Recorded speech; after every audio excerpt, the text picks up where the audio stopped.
Alors nous avons organisé cette année à la Fédération française des échecs les finales regroupées entre les finales de la Coupe de la parité, de la Coupe de France et du top 12 féminin. Donc c'est trois compétitions majeures pour la fédération et nous sommes en juin. C'est donc les finales nationales de compétition qui ont commencé la plupart du temps en début d'année sportive.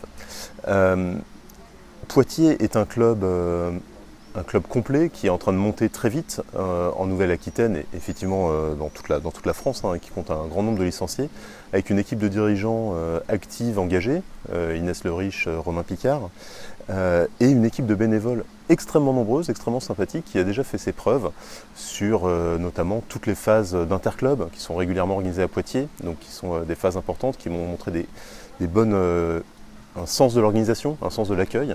Et donc c'est pour ça que nous avons décidé ici d'attribuer cette finale groupée à Poitiers. À peu près certain que c'était un très bon choix et quand on est là, ça se confirme. Ils sont effectivement aux petits soins pour les joueurs. Les joueurs sont dans un environnement de jeu très propice, très de grande qualité. Climatisé, c'est important en ces temps caniculaires et ils peuvent donner toute leur énergie pour la combativité, pour trouver les bons coups et pour faire des parties assez impressionnantes. C'est un vaste sujet, le sujet de la mixité et de la parité. C'est effectivement dans notre contrat de délégation. Donc l'État, le ministère des Sports nous donne délégation pour administrer la discipline et les sports échecs. Mais en contrepartie, nous on a des devoirs, donc notamment promouvoir le développement durable par exemple, ou en tout cas le mettre dans nos structures, mais également la mixité, lutter contre toute forme de discrimination et de violence, une sorte d'engagement républicain, et la promotion des échecs pour les femmes, de l'égalité homme-femme, fait partie des missions de la fédération. Donc la Coupe de la parité en ce sens-là est plutôt une grande réussite, c'est sur les échecs, on va dire amateurs, puisqu'il y a un classement Elo maximum qui interdit aux joueurs internationaux pointus de prendre part à la compétition. Donc c'est une compétition qui est faite pour être conviviale, amateur, ouverte à tous, avec moitié filles, moitié garçons, ce qui est une particularité qui permet justement aux joueuses d'évoluer avec les garçons, de jouer éventuellement entre joueuses, de jouer contre des garçons du même niveau qu'elles, et donc d'avoir une compétition qui est vraiment sur mesure. Et en même temps, nous, en tant que joueurs, ça fait une ambiance qui est différente et qui est évidemment bien plus plaisante d'avoir une sorte de parité, puisqu'il y a d'autres équipes. Donc là, effectivement, on est bien à la parité et c'est beaucoup plus agréable. En tout cas, je le ressens comme ça. La Fédération française des échecs est reconnue comme sport depuis 2001. On a eu l'agrément sport par Marie-Georges Buffet, signé au temps de Jean-Claude Lebatière. Aujourd'hui, on a la délégation, donc on est délégataire du ministère des Sports, c'est le plus haut niveau de reconnaissance pour une fédération sportive. Et maintenant, nous avons également la reconnaissance de haut niveau, donc de discipline de haut niveau, depuis fin 2024. Donc c'est une fédération qui institutionnellement est en train de grandir. En nombre de licenciés, ce qui est un indicateur clé pour toutes les fédérations sportives, on est aujourd'hui à notre pic, on est à 80 000 licenciés, on gagne à peu près 15 à 20% par an depuis 4 ans, donc il y a vraiment un boom des échecs qui se répercute sur les licenciés. La grande volonté de la fédération, le grand objectif, c'est, à mon sens, enfin celui que je me suis fixé moi en tant que président, c'est d'avoir plus d'enfants qui jouent aux échecs, parce que je crois vraiment dans les vertus éducatives pour les jeunes, pour les petits, particulièrement dans les écoles primaires. C'est pour ça qu'on a lancé en 2022 le programme Classe Échecs. Donc maintenant, c'est les échecs sur temps scolaire, par les professeurs des écoles, pour les petits. Et donc ça fait 150 000 à 200 000 enfants initiés aujourd'hui, c'est quelque chose qui marche très bien. Donc ça, c'est pas du monde fédéré, c'est pas de l'univers de club d'échecs, mais c'est des pratiquants qui vont bénéficier de la pratique des échecs dans leur quotidien. Et c'est quelque chose de vraiment très important pour moi, même si ça ne se traduit pas dans les chiffres de licenciés. Ensuite, on a la passerelle vers les clubs, et ça passe par l'intelligence des présidents de clubs pour développer un accueil et une offre qui soit capable de captiver ceux qui viennent au club.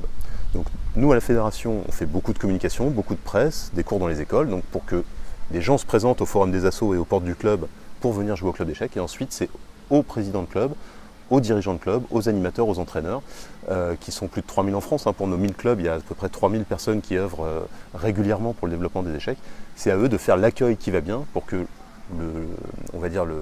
celui qui vient par curiosité, le pratiquant curieux, reste au club, entre dans les compétitions, entre dans les classements, entre dans la vie sociale du club, éventuellement participe au bénévolat, à l'organisation des compétitions, et donc découvre plus que la pratique des échecs, mais la pratique sportive fédérée dans un univers associatif qui est une expérience sociale très importante, je veux dire sociale et éducative très importante aussi. Donc on a beaucoup d'enjeux à la fédération, beaucoup de priorités aussi, on essaie de les travailler dans l'ordre et structurer. Ça c'est mon rôle de président, d'avoir des RH bien ficelés et des bénévoles toujours engagés. Les échecs, c'est le sport le plus inclusif qu'on peut imaginer. Il y a effectivement une égalité entre les hommes et les femmes, mais aussi entre les handicapés moteurs peuvent jouer parfaitement bien contre un joueur valide. Les non-voyants peuvent jouer aux échecs aussi, pratiquement à égalité. En tout cas, pas dans l'entraînement, mais dans le jeu en lui-même, on est à peu près à égalité. Et un enfant peut jouer avec ses grands-parents, très facilement, voire avec ses parents, et battre papa aux échecs, c'est tout à fait normal. Je pense qu'on aurait plus de mal à le battre en boxe, par exemple. Ça paraît clair. Donc les échecs sont le sport le plus inclusif, et c'est aussi là-dessus qu'on joue, parce que c'est pas cher. Un échiquier, ça coûte 10 €. Tout le monde peut jouer aux échecs, et l'important, c'est de s'amuser contre un joueur du même niveau que soi. Et on a la chance aussi aux échecs, c'est peut-être le dernier point qui fait ce boom des échecs, c'est l'explosion des jeux, des plateformes en ligne. En un clic, on joue un adversaire du même niveau que nous. Voilà. Et ça c'est quand même une offre assez géniale. Un clic, une seconde après, on a un adversaire sur mesure pour faire une belle partie. Et ça c'est vraiment important. On a souvent, non je ne vais pas dire qu'on a souffert de ça, mais c'est-à-dire que maintenant il y a une demande extrêmement forte par les nouveaux pratiquants de convivialité. Mais ça c'est vrai pour les échecs, mais aussi pour tous les sports. On souhaite effectivement pratiquer notre sport avec passion et enthousiasme et travailler la technique et jour de match et on y va. Mais on souhaite aussi, après match, être dans un environnement convivial, chaleureux et sympathique pour échanger, partager sur d'autres sujets peut-être plus légers que la compétition sportive. Et donc, moi je milite très fortement pour que chaque club d'échecs s'équipe avec un clubhouse ou avec un café partenaire. Ça peut être aussi ça, puisque des fois on a la salle pour une durée limitée, on n'a pas les clés, mais on peut ensuite se retrouver après dans un autre lieu pour continuer à faire des blitz dans un cadre dynamique et sympa. Et ça c'est quelque chose aussi, c'est une bonne évolution. Je pense que le sport va par là. C'est une demande des pratiquants, et c'est bien normal, et les échecs doivent suivre. Donc il faut qu'on sorte de l'environnement club, peut-être parfois un peu austère, pas toujours, hein, mais parfois un peu austère, pour aller vers ce sens de la convivialité et de l'accueil. C'est vraiment quelque chose de très très important, à mon sens, pour le développement des échecs.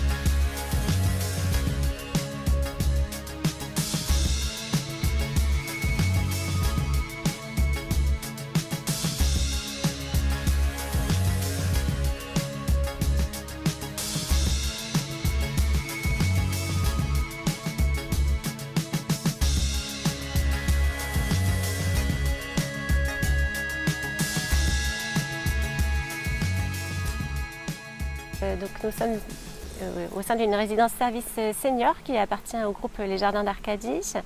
La résidence a ouvert ses portes en juillet 2023 pour y accueillir donc, des personnes, des seniors donc, de plus de 60 ans, autonomes et semi-autonomes pour leur permettre de vivre une vie dans les meilleures conditions possibles avec des appartements entièrement PMR. Et depuis l'ouverture, nous avons décidé d'ouvrir les lieux, tout simplement parce que trop souvent les établissements pour seniors sont considérés comme des lieux clos, fermés. Et notre idée était vraiment de pouvoir ouvrir les portes, d'autant que nous avons des locaux qui s'y prêtent vraiment très bien. Ici, c'est un site chargé d'histoire avec des pièces qui sont très vastes, modulables et surtout accessibles à tout le monde, quelle que soit sa santé physique.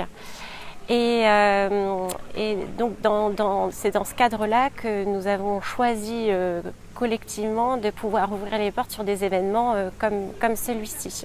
Évidemment, là, l'événement qui a lieu ce week-end en partenariat donc, avec le club d'échecs Poitiers Mini C'est un événement prestigieux pour nous nous avons à cœur de travailler en lien avec tout simplement les événements de la vie locale, du dynamisme de la ville, des associations. On reçoit de nombreuses associations. Après, tout s'est fait assez facilement parce que les organisateurs ont été très professionnels et les bénévoles très présents pour que tout se déroule dans les meilleures conditions. Donc tout se passe très bien.